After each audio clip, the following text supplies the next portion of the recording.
A curious pattern emerges when you study the intake histories of people seeking therapy after narcissistic relationships.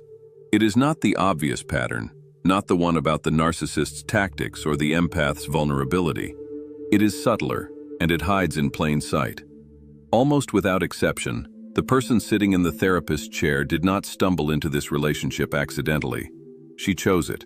Not once, repeatedly.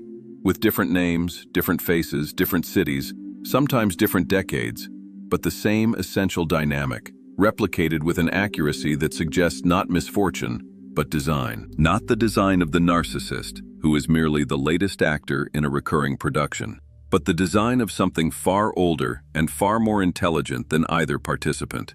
The architecture of the unconscious itself, operating according to laws that Carl Gustav Jung spent a lifetime deciphering. Laws that remain as active and as merciless in the age of dating apps and attachment theory as they were when he first articulated them in the consulting rooms of Zurich over a century ago. And the real reason empaths attract narcissists, the reason that no amount of boundary setting or red flag memorization will address, is not what the recovery industry has told you. It is not your kindness. It is not your open heart. It is not even your childhood wounds, though those play their part. The real reason lives in a territory so deep within your psyche that most therapeutic approaches never reach it. Today, we are going to reach it. Not to blame you for what happened, but to illuminate the mechanism so precisely that it can never operate in darkness again. Begin with what Jung called the complex. Not the shadow. That concept has been thoroughly explored elsewhere. The complex. In Jungian psychology, a complex is not a casual synonym for an issue or a hang-up.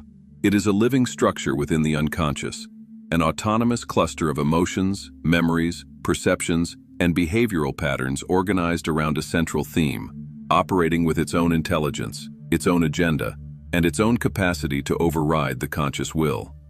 Complexes are in truth the living units of the unconscious psyche, Jung wrote, and he meant this with clinical precision. A complex is not a passive wound, it is an active agent. It perceives the world through its own lens, it selects its own objects of attention and, this is the critical point, it chooses its own partners. When the empath enters a room and feels an inexplicable gravitational pull toward one specific person, she is not exercising free choice. Her complex is exercising its choice through her. The complex is scanning the environment with a precision that conscious awareness cannot match, identifying the individual who most perfectly corresponds to its internal template, and generating the somatic and emotional signals, the racing heart, the sense of recognition, the electric charge of chemistry, that the conscious mind will interpret as attraction, as connection, as the beginning of something meaningful. This is not metaphor. This is mechanism. And the mechanism operates with the same regularity in the 21st century that it operated in every preceding century. Because complexes do not evolve with culture, they evolve with consciousness. And consciousness, in most human beings, has not caught up to the sophistication of its own unconscious structures. The empath's complex, typically organized around the themes of caretaking, emotional indispensability, and the equation of love with sacrifice, did not form in adulthood.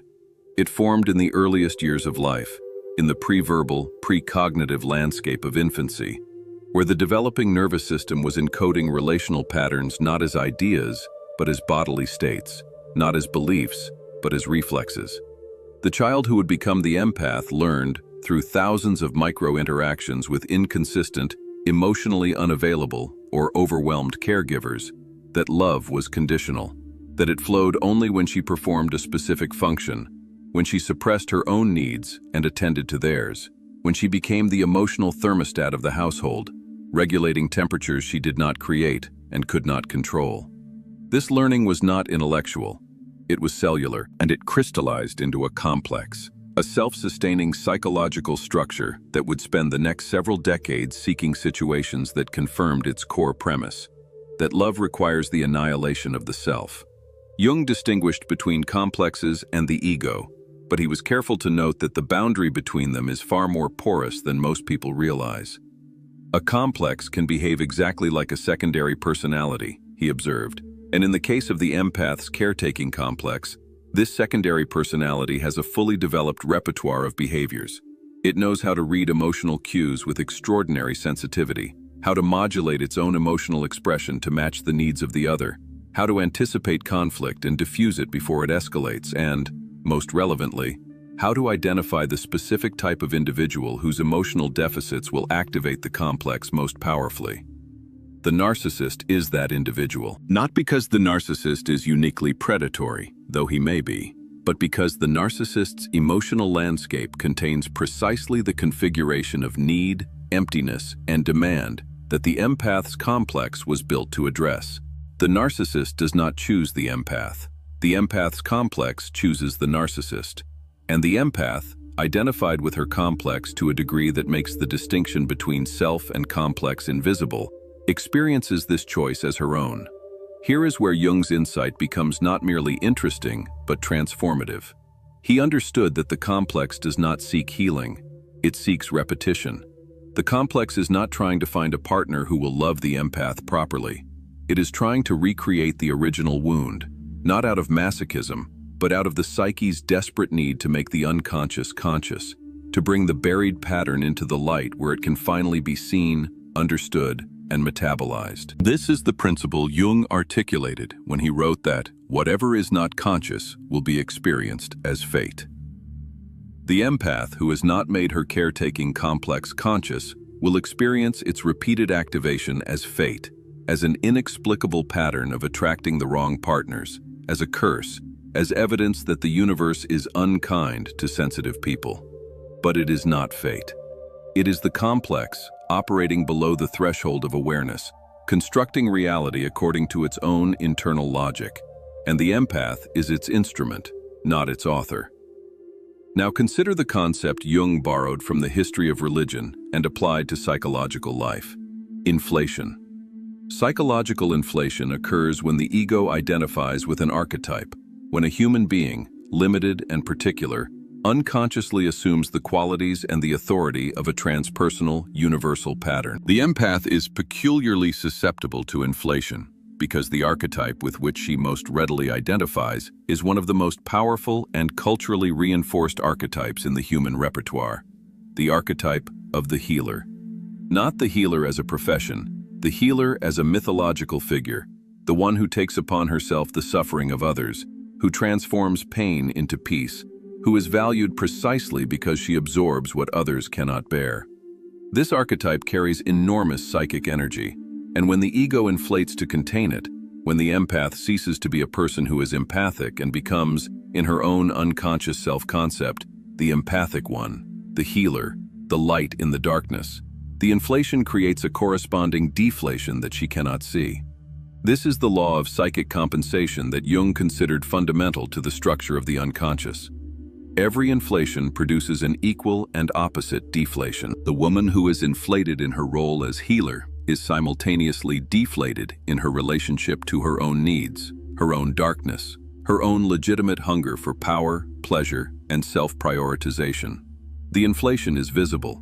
It manifests as the social persona of the compassionate, ever-available, endlessly patient woman who never puts herself first. The deflation is invisible. It lives in the shadow, expressing itself as a chronic sense of unworthiness that the persona is designed to compensate for, a persistent belief that she is not enough unless she is needed, and a terror of abandonment so primal that she will endure almost any degradation rather than face the possibility of being alone with the deflated, unworthy self that the inflation exists to conceal. The narcissist enters this system not as an invader, but as a completion. His own psychological structure is the mirror image of the empath's, where she is inflated in empathy and deflated in self-regard. He is inflated in self-regard and deflated in empathy. Where her complex demands that she give, his demands that he receive. Where her identity is organized around the archetype of the healer, his is organized around the archetype of the king, the one who commands service, who expects devotion, who experiences himself as the center around which others must orbit. These are not complementary structures in any healthy sense. They are interlocking pathologies, each feeding the other's complex with the exact nutrient it requires to sustain itself. The empath's caretaking complex feeds the narcissist's need for supply. The narcissist's demand for supply feeds the empath's need to be needed, and the system, once established, becomes self-perpetuating. A closed loop that both parties experience as intimacy, but that functions, at the level of the unconscious, as mutual parasitism organized around the avoidance of genuine self-confrontation. Jung spoke of what he called the wounded healer, an archetype drawn from the mythology of Chiron, the centaur who could heal all others but never himself. This archetype illuminates the empath's predicament with painful clarity. The empath heals others precisely because she cannot heal herself. Her capacity for deep attunement to the pain of others is not separate from her incapacity for deep attunement to her own pain. It is the same faculty, directed outward because directing it inward would force a confrontation with the very wound that the caretaking complex was constructed to avoid. The wound at the center of the empath's complex is not the wound of being hurt by a narcissist. That wound is secondary, derivative, recent. The original wound is the wound of never having been met, of never having had her own emotional reality reflected, validated, and held by another person without the requirement that she earn that holding through emotional labor. The narcissist aggravates this wound. He did not create it. And no amount of distance from the narcissist will heal it, because the wound predates him by decades and lives not in the relationship, but in the structure of the empath's own psyche. This is why the conventional advice to just leave and set boundaries and learn the red flags, while practically useful, is psychologically superficial. Leaving the narcissist addresses the symptom. The complex remains intact, fully operational, scanning the environment for the next suitable activation. Setting boundaries addresses the behavior. The underlying inflation and deflation remain unexamined. Learning the red flags addresses the conscious mind. The complex operates below the threshold of consciousness, where red flags are invisible, not because the empath doesn't know them, but because the complex overrides cognitive awareness with emotional urgency. Jung understood this when he observed that we cannot change anything until we accept it. Acceptance in this context does not mean accepting the narcissist's behavior. It means accepting the existence and the autonomous power of the complex. Accepting that the empath is not simply a good person who is targeted by a bad person, but a person whose unconscious structure actively participated in the construction of a dynamic that served functions the conscious mind would prefer not to acknowledge. What functions? The caretaking complex serves several functions simultaneously, and they are not all pathological. The complex provides identity, a clear, socially valued sense of who the empath is and what she is for.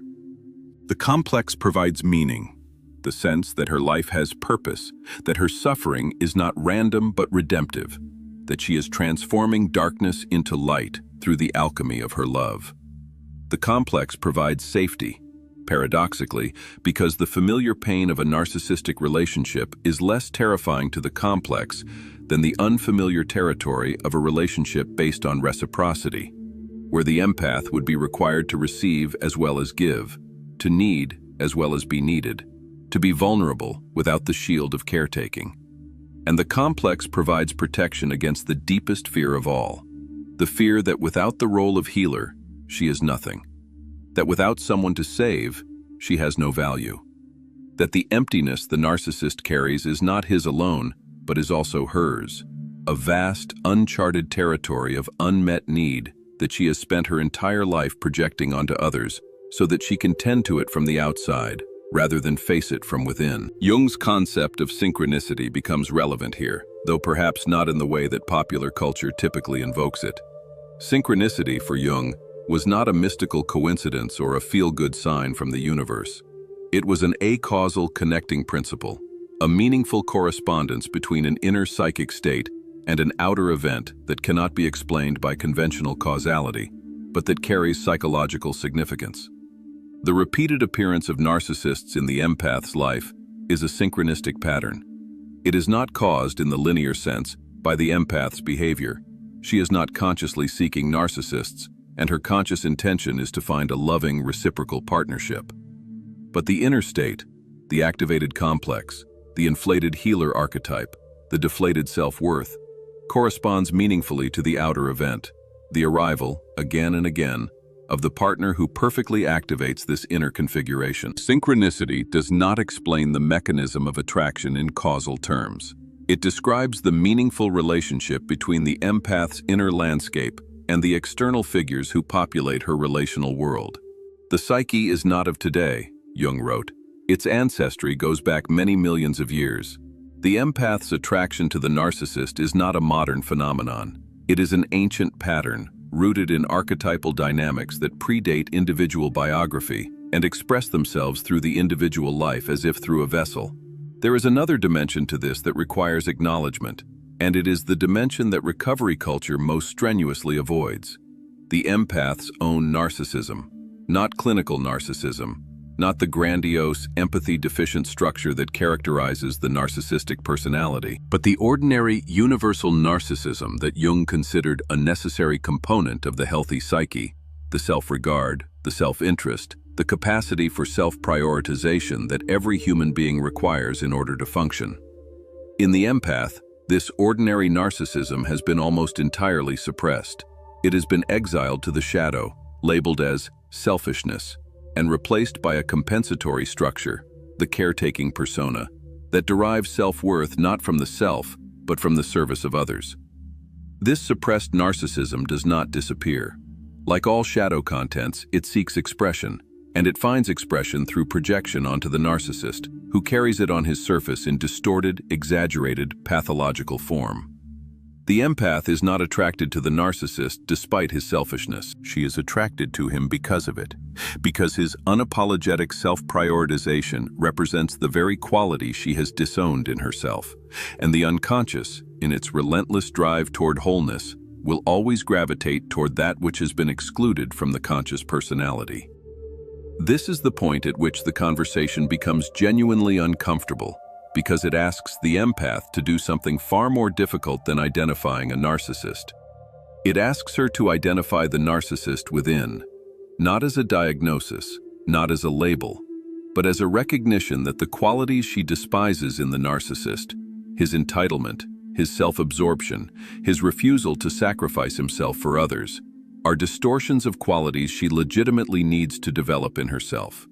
The ability to feel entitled to her own time and energy, the ability to be absorbed in her own growth without guilt, the ability to refuse sacrifice when sacrifice serves no one's genuine well-being. These are not narcissistic qualities. They are human qualities, qualities that have been pushed so far into the empath's shadow that they can only appear in their distorted form, projected onto the partner who embodies the distortion. Jung described the process of reclaiming projected contents as one of the most demanding tasks of psychological development. To confront a person with his shadow, he wrote, is to show him his own light. This paradoxical statement reveals the core of the Jungian understanding. The shadow is not merely darkness. It is the container of everything that has been rejected by the conscious attitude. And what has been rejected often includes qualities of extraordinary value. Qualities that were too threatening to the family system, too challenging to the cultural norms, or too destabilizing to the existing personality structure to be integrated. For the empath, the shadow contains her power, her legitimate anger, her right to take up space without apology, her capacity for pleasure without guilt, her ability to say no as a complete sentence, without explanation, without negotiation, and without the devastating cascade of shame that currently accompanies every act of self-preservation. This is the gold in the shadow, the ore that the empath has been mining from others because she did not know it existed within herself. The process of integrating this shadow material does not look like becoming selfish. It does not look like abandoning empathy. It does not look like the empath transforming into the narcissist, a fear that prevents many empaths from undertaking the work at all. Integration looks like expansion. It looks like the development of a psychological center of gravity that is stable enough to hold both empathy and self-regard, both compassion for others and compassion for the self, both the capacity to give and the equally sacred capacity to receive. Jung called this center the self. Not the self as ego, not the self as personality, but the self as the totality of the psyche, the organizing principle that integrates conscious and unconscious, light and shadow, masculine and feminine, into a unified whole that is greater than the sum of its parts. The empath who has made contact with the self does not need the narcissist to carry her shadow because she has taken it back. She does not need the narcissist to embody her power because she has claimed it. And she does not need the caretaking complex to provide her with identity, because her identity is no longer organized around a single archetype, but around the living, breathing, infinitely complex reality of who she actually is. A person who is capable of profound empathy and equally capable of fierce self-protection. A person who can love without dissolving and give without depleting. A person whose compassion does not require the sacrifice of her own existence as its price. There is a concept in analytical psychology known as the psychological inheritance, the idea that the complexes we carry are not entirely our own. They are inherited, transmitted through the family system not genetically but relationally, passed from mother to daughter through the medium of unspoken expectation, modeled behavior, and the particular emotional atmosphere of the household. The empath's caretaking complex is almost always inherited. Her mother was likely an empath. Her grandmother, likely the same.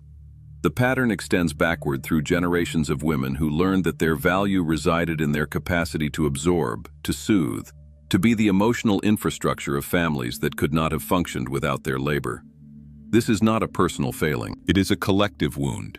A wound that lives not in the individual psyche alone, but in the family unconscious, the cultural unconscious, and ultimately in the collective unconscious that Jung believed connected all human beings to the deepest stratum of shared archetypal experience. To break this pattern is therefore not merely a personal achievement. It is an act of generational healing, a refusal to pass the complex forward to the next daughter, the next woman who would otherwise inherit the belief that love is sacrifice, and sacrifice is love. Jung understood that the individual who undertakes the work of becoming conscious is not working only for herself. She is working for everyone who came before her and could not do the work, and for everyone who will come after her and will benefit from the consciousness she has achieved. The individual is the one essential thing in the making of the world, he wrote. And this is not narcissism. This is the recognition that collective transformation begins with individual transformation. That the world changes not through movements and ideologies, but through the quiet, painstaking work of one person becoming conscious of what was previously unconscious. One person reclaiming a shadow that was previously projected. One person breaking a cycle that had been repeating for generations. So the real reason empaths attract narcissists is not kindness. It is not an open heart. It is not a failure of boundary setting or a deficit of self-esteem, though these may accompany the dynamic. The real reason is structural. It is the architecture of the complex, a living, autonomous psychological entity that formed in childhood, organized itself around the theme of emotional indispensability, inflated the archetype of the healer at the expense of the empath's own self-regard, suppressed the qualities of healthy narcissism into the shadow where they could only appear in projected form, and then, with the precision of a homing device, selected the exact partner who would activate the entire configuration, perpetuating the cycle not because the universe is cruel, but because the unconscious is relentless in its demand that we become whole. The way out is not avoidance. Avoidance addresses the external figure while leaving the internal structure untouched. The way out is not vigilance. Vigilance addresses the conscious mind, while the complex operates below the threshold of awareness. The way out is the path Jung charted more than a century ago, and that remains as valid, as urgent, and as difficult as the day he first described it. The path of individuation, the lifelong process of differentiating the ego from its complexes, withdrawing projections from their external carriers, integrating the shadow into the conscious personality, and establishing a relationship with the self that is not mediated by any other person, any archetype, or any role. This path does not promise the absence of pain. It promises the end of unconscious repetition. It promises the freedom to choose from clarity rather than from compulsion. And it promises something that the caretaking complex, for all its tireless service, could never provide. The experience of being loved not for what you do, but for who you are. beginning with the radical, terrifying, liberating act of loving yourself that way first. Jung wrote, in one of his most penetrating observations, that loneliness does not come from having no people around you, but from being unable to communicate the things that seem important to you. The empath, surrounded by people she caretakes, is, paradoxically, among the loneliest figures in the modern psychological landscape. Not because she lacks connection, but because the connections she has are organized around the complex rather than the self, around the role rather than the person, around what she gives rather than who she is. The narcissist, ironically, is the figure who brings this loneliness to the surface because his refusal to see her, his inability to recognize her beyond her function, mirrors the empath's own refusal to see herself beyond her role. He does not cause the loneliness, he reveals it. And in revealing it, he creates the possibility, brutal, unwelcome, but genuinely transformative, that she will finally turn inward and address it at its source. This is the invitation that lies at the heart of every narcissistic relationship, hidden beneath layers of pain, betrayal, and confusion. The invitation to stop healing others and begin healing yourself.